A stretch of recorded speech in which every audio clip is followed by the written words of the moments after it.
Keeping your reusable contacts clean is really important. First thing to remember is tap water is a no-go. Never rinse your lenses or lens case with tap water, as it can really irritate your eyes.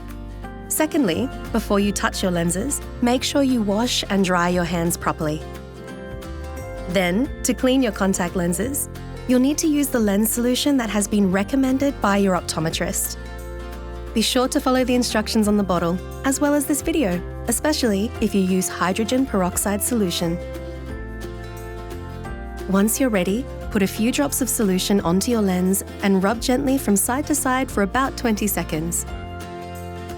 When you've finished, put a few more drops of solution onto the lens to rinse it. If you're happy it's clean, put it back into your case and cover it with fresh solution. Never top up old solution. And don't forget to make sure you put the correct lens in the correct side.